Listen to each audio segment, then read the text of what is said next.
Wow, would you believe night one is already over? I mean, really, this whole affair shouldn't even be happening. But guess what? We're already through night one. It's time to talk about it. What's up, everyone? It's your boy here, Apollo from Down, Down, Up, Up, and we're here to discuss night one of the crazy Wrestlemania that we are currently about to experience again with part two. Let's talk about what happened because we definitely had some high points, some low points, and I mean that with a lot of enthusiasm, and a little bit of meh, but most with purpose. Let's dive into this and see how it goes. Now, what I missed from my predictions video was the kickoffs. I did not know there would be kickoff matches announced, but fair play to WWE, they stuck with what they do. This is something they do very much often. So we are apparently going to be getting another kickoff match tonight in the form of Natalya versus Liv Morgan. Don't really know who they're going to give it to. I'm going to go for Natalya just because Natalya.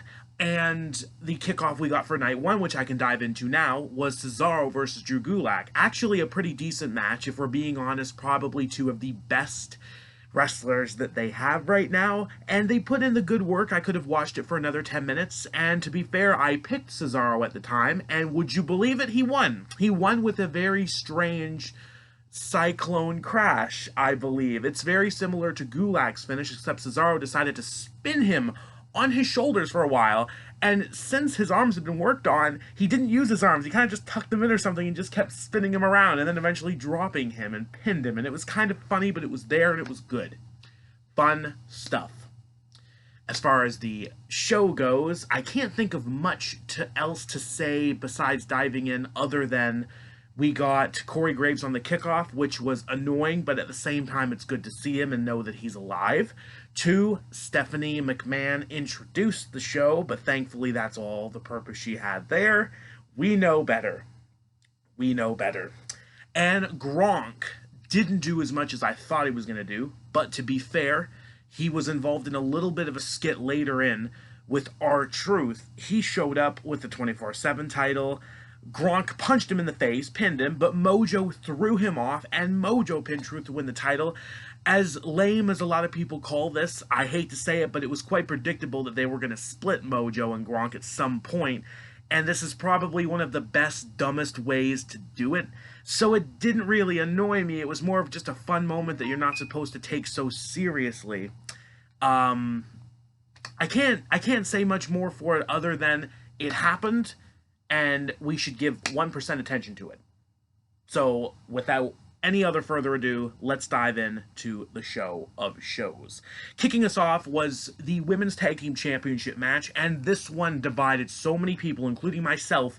I came to my senses to realize what was going to happen, but the match actually wasn't just there for show. It was pretty decent, and it kind of had me a few times. There was some good moves being hit, but it ultimately came down to a bit of a miscommunication between Kairi and Asuka. Kairi got caught with the Purge by Nikki Cross, that swinging neck breaker, and then Twisted Bliss, 1, 2, 3, new tag team champions. It figures. And in the long run, it's going to do better, hopefully, for Asuka and Kairi, because tag team, it's not working anymore. And it's been proven for the last few months because Asuka's been doing single stuff constantly. So this was the right way to go. Bliss and Nikki won the tag titles. Moving on. And I'm going to need the sheet. Oh, yes, I'm going to need the sheet. Next up was... And let me find... Oh, okay, this one. Ho. I got lucky even though I changed my mind with my friends. But, good old YouTube. Thank you for coming in the clutch. Corbin Elias. Again, a match that was kind of just there. It looked like Elias wasn't even going to show. Especially when Corbin played some god-awful harmonica song that really was bad. But it was intentionally bad, so it was a good way. Elias did show up. Hit Corbin with a guitar. But instead of beating him, they kind of had this little back and forth match, which was decent, hitting their stuff. Corbin goes for a cheap roll up, foot on the rope, referee catches him, but then Elias rolls him up and won.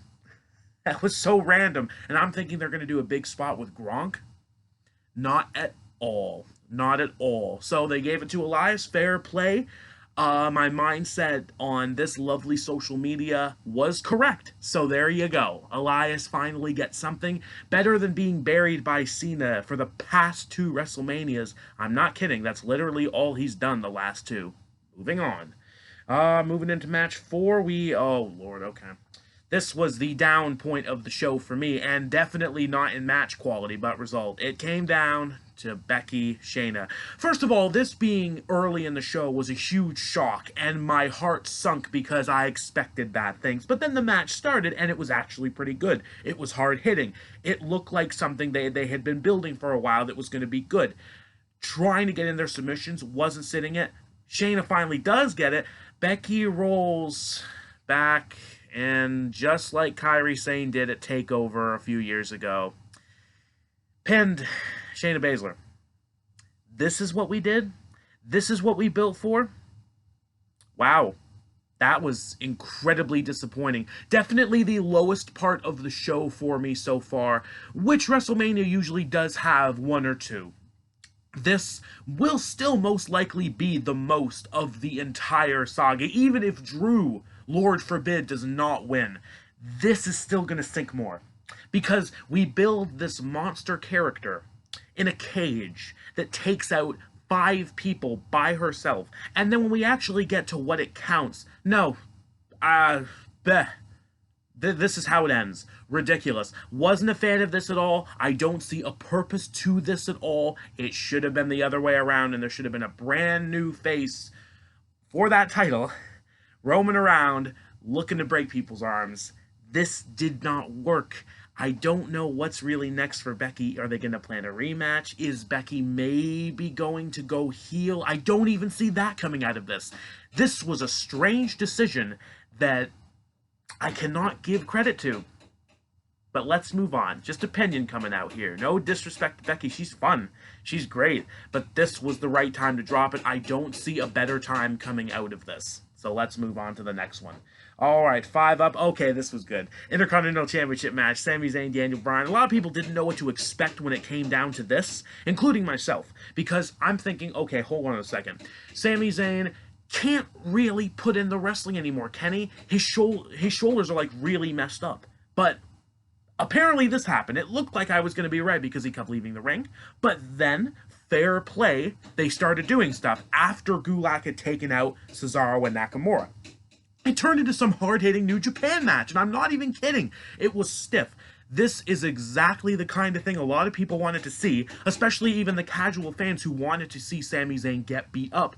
Bryan put in the work. But then the miracle of it all, Gulak gets attacked when Cesaro and Nakamura finally wake up. Daniel Bryan jumps off the top rope to deal with them, and then jumps off the top to try to deal with Sami.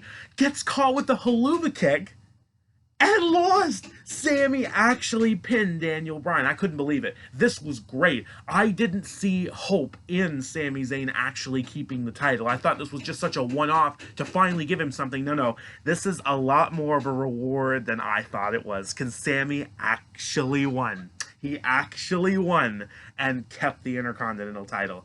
This felt like such a deserving achievement to finally come all the way from low point of 2018 to here. So good for him. This was something not to be mad about, in my opinion.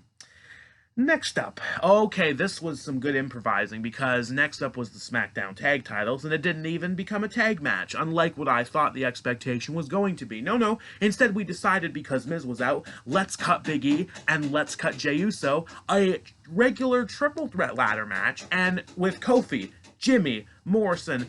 Talk about doing more than what they needed to with no fans in the building to watch. They absolutely killed it. This is one of those where I don't even need to talk about it. If you haven't seen it, go watch it and you'll be surprised what they actually want to do with no fans around. Props to them. Even the ending was creative. I am definitely a fan of that. It's like when Ziggler retained, I think, his IC against Swagger and Kofi at TLC in 2010. This was that kind of feeling that really makes you feel sour towards the heel, but it was so creative that I have no feeling like that whatsoever.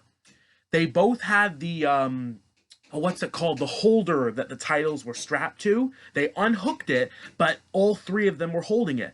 Kofi and Jimmy punched Morrison off, but Morrison unstraps the titles and retained. The finish was great, but I am curious, what's the plan now with Morrison retaining if Miz is not allowed to come out of the house? I don't know, but all I know is it's not over with them yet. The entertainment will continue. We're going to have to hold up on that USO plan, I guess, because that's still what I expect to see happen. Moving on. Oh boy. Okay, this one almost had me angry. Seth Owens. This should have been the opener in my head, but then I realized how it was a good idea to save it because we had a nice little match to start. Rollins even came out looking as prophetic as ever with his outfit. A marvelous choice.